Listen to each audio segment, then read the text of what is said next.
Bro, I was just listening to that song, remembering the days, bro. It was like last year, but whatever. Anyway, YouTube is terrified of losing speed. Of speed leaving, I guess. This video is by Hello Yassine. Hello Yassine. And it's your boy Dway's home. Please like, comment, and subscribe. I don't know what's going on, but... What's poppin', y'all? It looks like YouTube might finally be showing some overdue respect to iShowSpeed. Because he recently released a trailer for a show that's going to be produced for him. Now, recently, iShowSpeed's been going on his 35-day tour around the U.S. This is off the back of him previously touring several countries. Well, not just several countries. Bro, Speed has to be the biggest IRL streamer on the planet, bro. Continents. He had done an Australia tour, New Zealand, Asia, in multiple countries in Asia, as well as Europe tour and even a South America tour. Why ain't come to South Africa? Why ain't coming to Africa, blood? What's wrong with you, dog? Didn't he go to Nigeria at some point, or was that Casanat? You see, Speed ain't tapped in with Africa. I don't think he did Mexico yet, and I don't know if he did South Africa either. Exactly! Did he go to South Africa? Even hell, bro, shout out to this man. Even he's fighting for us South Africans. Even he's fighting. Like, bro, why didn't you go to South Africa, boy? Not entirely sure. He may have done a date there, but he's done the biggest one yet, which is his home country of the U.S., 35 days. But unlike the other ones where he had peaked at 1 million viewers before, and I think that was in Indonesia, but it was one of his tour stops. In one of the countries, and he got over 1 million viewers, which is one of the most impressive feats that we've been able to see by an individual streamer. He decided to dual stream. Now, iShowSpeed was banned from Twitch for, I would say, at least a year and a half, if not 2 years. Now, the banning on Twitch, I believe Aiden Ross somewhat allowed him to get banned. It was the banning on Twitch happened from a clip that came out of what he said on an Aiden Ross stream where he was brought on as a guest. And then it was just an indefinite suspension. This was a couple of years ago. iShowSpeed, he kept doing his thing on YouTube. He was always primarily on YouTube, and he just used Twitch to be able to be a guest, and this held back Speed. Now, granted, he still blew up like crazy, but if he was able to collaborate with people that were on Twitch, it would have done wonders for his streaming career. He's really good on his own, biggest streamer to make it out of YouTube. So he started dual streaming, which is something that Twitch didn't used to allow. Twitch, if you were a partner, you had to exclusively stream on Twitch. You couldn't stream elsewhere. They got lax on that rule, and when streaming as an industry got more competitive, they had to adapt, which is good. It's great for the content creators. But it's competition for YouTube because Speed's home is YouTube. So they're like, yo, we just can't let him keep cooking on Twitch. We got to keep our mans. We got to keep our boy happy. And that's when this show came out, the trailer for it. So I'm going to play you guys the trailer right now, and we're going to get into it. And also somebody else. So Speed is like the Black Mr. Beast, but he just don't be giving away money and stuff like that. Who has a lot of experience in the industry and streaming has to say about it. I think I'm live now. What's good with y'all boys? Yo, this clip finished me, bro. Like, bro, backflip into the table is one of the greatest things I've ever seen in my life, bro.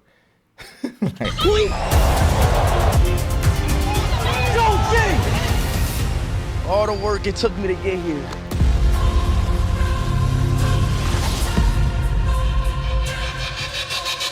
Oh, damn. You gotta be kidding me. Go, honey, drop. Great job, Speed. Wow. You're trying to get skills that take years to get. We're playing one of the best players ever. Think about it. You just picked off Tom Brady. You gotta run under 4.4. Pure athlete. Call him Speed for a reason. You gotta swallow it. And you expect me to learn that? I like that. What's that? Yo, this is gonna be a good show. This is gonna be a good show. Like, if it's Speed being tested to his limits, this is gonna be a great show.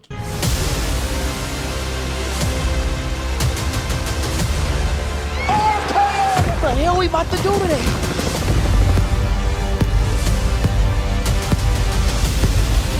You've been talking a lot of... You think I'm scared? 5! Know what I mean, brother? Oh, you... 4! Come on, KD! I'm in your head! 3! Welcome to the final challenge. 2! Up! Whoa! 1! What can I do about that? All right, buddy. He ain't ready. This is Speed Goes Pro. Oh, no, wait, you talking about... I farted. Speed is an idiot, bruv. So off rip, this is very, very entertaining. What a G. And I think it's a very, very cool concept. It all has to do with athleticism. Speed has been considered, and there's a storyline of him just being faster than everybody. It's in the name. iShowSpeed. He's trying to race everybody. He's called out several times like Olympic athletes. There are times when he's lost races. I want him to race Ronaldo, bro. This is the opposite of what we had with Jake Paul. With Jake Paul, it was, oh, this guy's a boxer. When is he going to fight a real boxer? When is he going to fight a real boxer? And then the minute that he fought a real boxer, he lost. And it wasn't even close. There wasn't even a comparison. And he was still able to sustain the hype. But everybody knows that Jake Paul lost. Like the idea and the mystique around Jake Paul of being a boxer, it's gone. Now it's just entertainment value of him being able to get in the ring with someone else that's a very big name. In the most recent case, it's Gervonta Davis, who is one of the best boxers of all time, but he's 80 pounds and 8 inches shorter, 80 pounds less and 8 inches shorter than Jake Paul. That's so we're just seeing freak fights. It's entertainment at this point. But with Speed, even though he's lost races, people don't really remember any of the races lost. They just remember him beating everybody or people being scared to race him. And he's called out. Wait, where did he lose? Show me a clip. Track athletes, he's called out other people. And, the guy hits backflips. So it's his brand. And for him to collaborate, and especially keep in mind, the guy loves football, soccer in America. So for him to do sport and to do it in collaboration with the best athletes, like you got gold medalists like Sanjay Lee in here, and you've got him doing things that he wouldn't usually be comfortable. Like, we don't see Speed hoop like that. We've seen him play, I think he played at the Sidemen match, the charity game, which is one of the biggest events of the year. We've seen him, and we've seen people like Logan Paul transition into something like wrestling, WWE, with the entertainment value, the personality, and him really being able to hit those stunts. I mean, his brother Jake Paul says he's going to be one of the best wrestlers of all time. I don't know because I haven't followed wrestling. How do you weigh that in the WWE? How do you say that you're going to be the best wrestler of all time? Is that entertainment value? Is that your wrestling skill? Is that your acting skill? Is like what makes you one of the greatest wrestlers ever? How many tickets you can sell? Like what does it? Very long time, since maybe at least 15 years, maybe even 20 years. Actually, no. I was younger than that. So at least 15 years. So I don't know how good he is now, although people do seem to give him his props. Logan, that is, both in iShowSpeed. I think that's an example of somebody that can do something athletic that is also tied to entertainment. And racing has just been that as of yet. But Agent, who is one of the co-founders of AMP, you've got... How does Agent fit into this? Is Agent a sporty man? I don't think so. Biggest content Sporty creation boy. group, especially independent one, that came up on their own, didn't piggyback off of or come off of a legacy like FaZe. Not knocking FaZe, but we're just giving credit where credit is due to AMP here. He had this to say about the trailer. You ready? This is Speed Goes Pro. And it's presented by Yo, I'll be honest, premieres. Wow, it is a show. I'll be honest, YouTube, hold on now. That's a bag. I know, like YouTube know how to treat gang. YouTube know how to treat bro. Well, that's treat smart. Speed. They saw this And Beast. co-streaming and they're like, nope. Nope. Yo. Damn. That's a good series idea too. Like if anybody was gonna do something like this, it's gonna be Speed. And this is all we want to see him do. That's fine. Exactly. That's what I'm saying. Speed, man. Like I don't really watch, well, to be honest, I don't watch Speed streams at all. I see snippets here and there, but I would watch a show where he's actually being tested to, like, his athletic ability is being pushed and tested, because he is like some sort of freak show when it comes to just being super crazy when it comes to athleticism. So yeah, man, I think the show concept is a great concept. Definitely. Hopefully exclusively. Yeah, I know. They're not gonna. I'm assuming they funded the whole.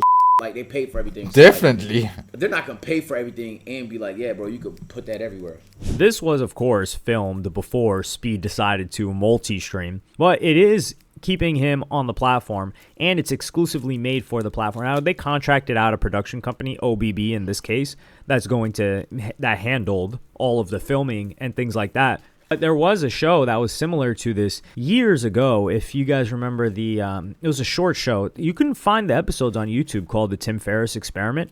And he would just work with professionals in certain fields to get really, really good at things. Now, it wasn't all athleticism. One of the episodes that was really interesting. There was a surf one that was more athletic, but there was also one where he had to learn Tagalog, which is the Filipino language, and he had to conduct an interview, a 5-minute interview, within less than a week. So he had to learn that language and be able to be on television doing an interview in that. And that was the premise of the show. But with YouTube, I think this is great because the last time YouTube did something like this, it was actively, at least, it was a decade ago. And then PewDiePie's situation happened with Maker Studios, and he was supposed to have a show, and they decided to pull everything, and that became the adpocalypse. But people like Liza Koshy and other very, very, very big YouTubers of that time were getting their own shows with YouTube. But I think the game changed. Like, they were producing them, and I think YouTube was just taking an L on these things at that time because it wasn't a new viewer base that was going to watch this stuff. It was the fans of those YouTubers that were going to watch it on YouTube, which they were going to watch anyway because their favorite creators on YouTube. Yeah, content creation as a whole has matured a lot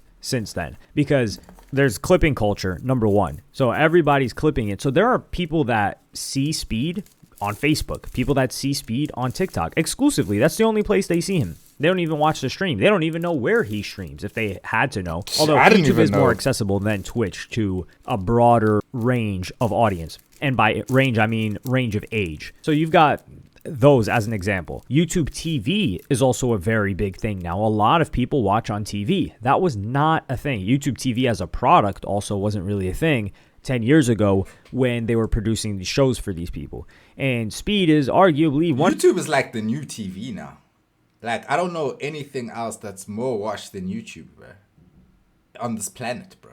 One of the most recognizable faces on earth right now for a younger audience. You could even say an older audience, but with what he's done in each country, it's the most viral thing when he's there. And he's gone to a lot of countries, and he probably plans to go to more countries. So them putting him as the face works wonders. The way Agent kind of frames it is he's kind of taking a little bit of an elbow, a fun elbow at Twitch of like, damn, yo, YouTube really treat people good, man. I don't know. Who else is YouTube doing something like this with that we know, right? There are probably people in other languages that we have no idea that maybe YouTube's done something with them. But I think Agent is just like, yo, Twitch, y'all got to tap in a little bit more. Although Twitch does show a lot of love, and I think Kai Cenat is an example of really the first creator, we could say, where Twitch really got behind him and pushed him and did everything they could for him. Before that, you had them show favoritism towards certain creators or certain streamers, but they never really came out and pushed them forward and gave them any and everything that they needed, like they're doing with the Kai Cenat. And it is reciprocal because Kai Cenat is doing so much. The amount of new eyes and users and signups that he's brought to Twitch is like nobody has ever done in the past. It doesn't even come close. So with Speed, I like the fact that YouTube is doing this. I'm really entertained to check out something like this. And this might be the new wave of consumption because, like, of course, we had traditional actors, and we will always have that have shows, but it costs money to promote these shows and marketing dollars. Think about how profitable it is to, of course, is sporting this. Is what? Sponsoring this, and then who knows what other advertisements. Wait, why did he bleep out the company name, bro? What the hell? Integrated with the show. So that's a moneymaker in itself. It's on YouTube, which is a platform where Speed fans are already on, as well as many other people that may know of Speed, but don't know what the show is about. And then it's exclusively on YouTube. And then the clips that will get spread of it, I don't know if they're going to copyright it. That's one thing that I'm interested to see how that works, because I do think the dynamic, this is just more of a boring conversation. It's a more boring businessy conversation about how I think clipping is going to affect the monetization of content, especially with like rights holders in the future, because a lot of people are just never going to watch a stream and they're only going to watch clips. And there are a couple that will transition from clips to streams. And I think something similar will happen with music, where clips of music is very, very hard to come by. A lot of them get taken down, but that's some boring stuff. Y'all aren't trying to hear any of that. But I'm excited for this. I'm looking forward to, I don't know what Twitch could do. Twitch can't really do anything different. eBay, Wait, music clips are still getting taken down in 2025? What the fuck? actually helped eBay too. You could say they got behind How him you promote your shit for then? these huge Like, events that he throws. But eBay's a Spanish-speaking audience. So for Kai, I would say they've given him the most support of a English-speaking streamer. But let me know what y'all think about this in the comments. You know, when it comes to the whole copyright thing with clips and how that's going to work, that will be very interesting to see because, yeah, it is like people are making money off other people's content, clipping it up. And like you said, some people only know, like some streamers, through clips exclusively. So I do think eventually there's going to be some copyright issue there that comes to pass. But I don't think clips should be taken down. I think in this day and age, obviously, it's like the money should just be redirected to whoever owns the original. Whoever owns the copyright, the money should just be automatically directed to them. I think that serves both purposes of, you know, the person using the clip can advertise a song or advertise the stream or the streamer, you know, but then they can benefit from the growth of promoting streamers or whatever, but the money should go to the original creator. I think that's always going to be fair. It's like you can't clip a song, you know, half of a song, and then you make money off that half of the song. You can't do that, bro. So I do think the clipping whole dynamic will change slowly but surely. But when it comes to this show, I'm really hyped to see it, to be honest, bro. And I'm not really hyped to to really watch Speed, to be honest with you. I think he's a bit, you know, his demographic is a bit lower than mine, bruv. You know what I'm saying? But I would watch this, bro. If he's versing like not versing, but obviously training with pro athletes and stuff like that, the best in the world, like, yeah, that would be something nice to watch once in a while. Why not? You know what I'm saying? But let's leave it there, guys. You guys let me know what you think of this. Do you think this is a W move or an L? Yeah, man. Let me know down below. I'll catch you in the next one. Love y'all. Stay safe. Stay blessed. Stay hungry. Stay driven. Stay motivated. Let's get this. Let's get this bag. Let's chase it.